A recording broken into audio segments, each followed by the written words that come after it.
prendre de suite parce que c'est un moment inoubliable de ma vie, c'est pas de n'importe quoi.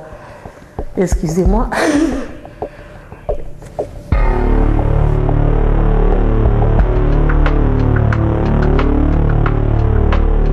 À 12h35, le 28 novembre 1981, dans le petit village de Kibeho, au Rwanda, se déroula le premier d'une série d'événements extraordinaires.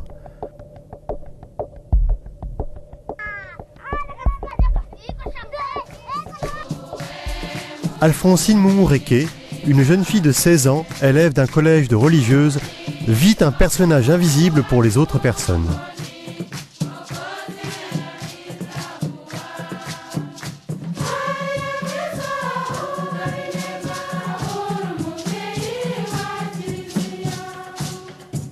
Le 28 novembre 81, c'était samedi d'ailleurs, nous sommes allés au réfectoire. J'ai commencé à mettre les assiettes en ordre.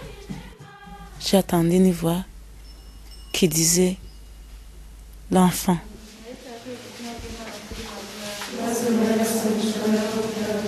Et je me suis trouvée isolée. J'ai perdu tous mes collègues qui étaient à côté de moi. Et j'ai vu le nuage. Dans ce nuage, j'ai trouvé une belle dame. Je lui ai demandé « Femme, qui es-tu » Elle m'a répondu « Je suis la mère du Verbe ».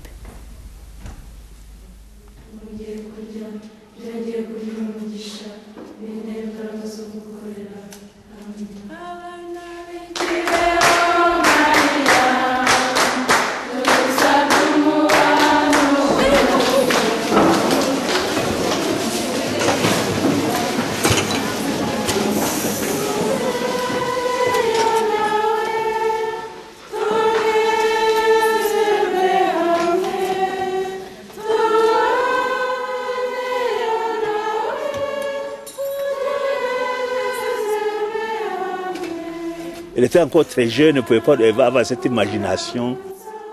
Cette expression Nyina Jambo en Kinyarwanda, ça ne figurait nulle part dans aucun livre de piété qu'on avait jusqu'à cette époque-là. La nuit même, la mère du Verbe est réapparue devant Alphonsine. Cette fois-là, elles se sont entretenues sur les affaires personnelles de la jeune fille et de ses relations avec sa famille. La mère du Verbe lui a demandé d'inciter ses collègues à prier davantage et lui a annoncé des visites postérieures. Alphonsine informa de tout cela la directrice du collège. Cependant, la directrice n'y croyait pas.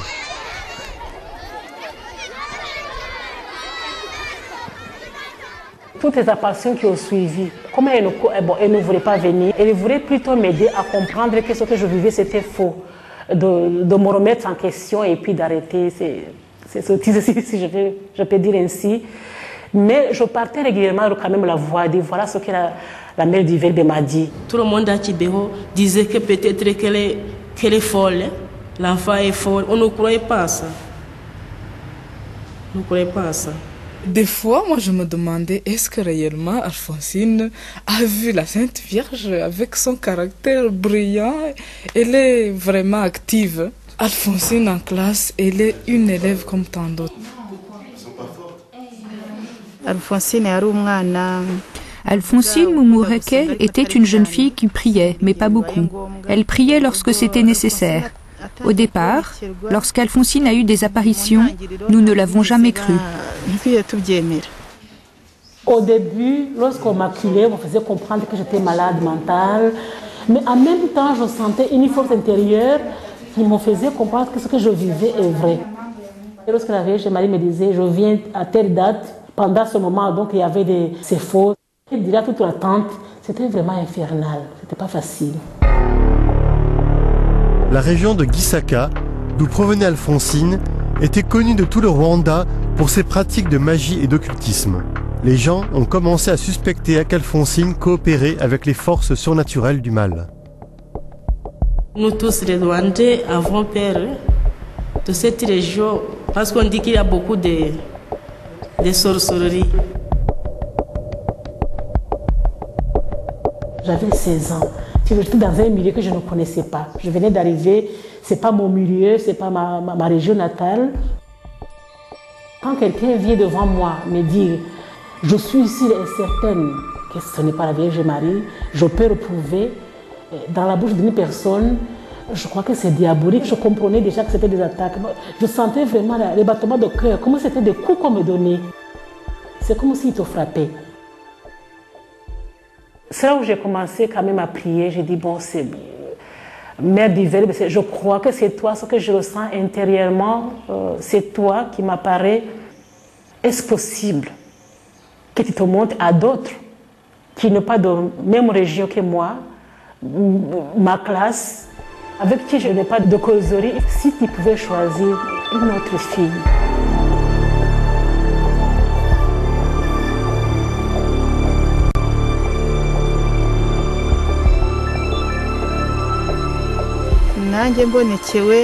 Et lorsque moi aussi j'ai eu des apparitions comme la deuxième, le 12 janvier 1982, des élèves se sont mis à dire « Les démons attaquent ceux qui ne prient pas ». En effet, selon les élèves, Alphonsine était la proie des démons. Alors, comment les démons peuvent-ils aussi attaquer Nathalie qui prie? Il y a une jeune fille qui est venue nous dire « Et vous savez, Nathalie est dans la chapelle, on priait mais on la pousse, elle ne veut pas bouger ». Les autres ont couru, moi je n'ai pas couru parmi d'autres jeunes filles. Dans mon cœur, j'ai senti que c'était la Vierge Marie qui était là.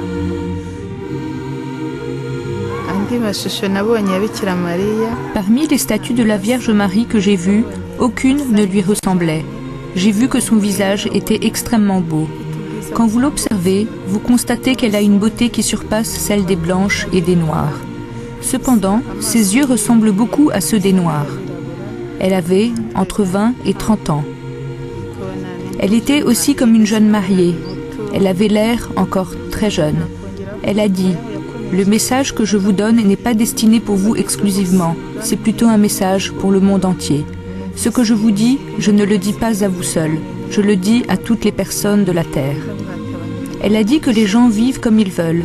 Elle nous demande d'avoir l'amour sincère envers Dieu et nos prochains, l'amour qui ne connaît pas de mensonges.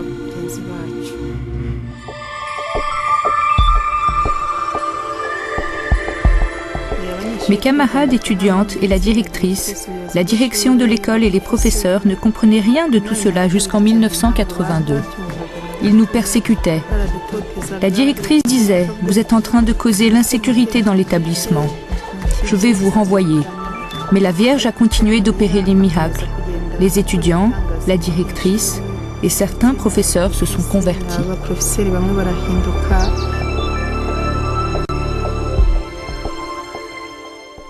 3 mois après la première apparition, eut lieu un événement qui rendit digne de foi le comportement d'Alphonsine et de Nathalie. C'est alors, le 1er mars 1982, que Marie-Claire aussi vit la mère du Verbe. Jusque-là, cette fille ne faisait qu'inciter les autres élèves à une révolte contre Alphonsine et Nathalie et dire qu'elles étaient possédées par le démon.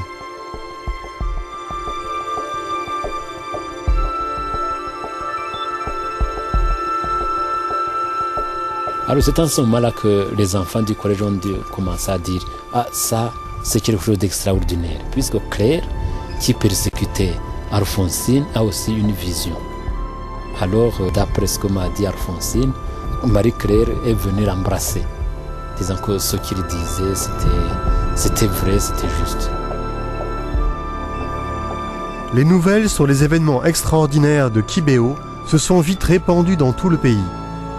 Les journalistes et les pèlerins de toute l'Afrique ont commencé à affluer au village. Devant Marie-Claire, il y avait une personne. La personne, je ne la voyais pas. Ce qui me faisait croire qu'il y avait une personne, c'est qu'elle regardait dans un endroit, il y avait une sorte de dialogue. Tout le monde qui était présent pouvait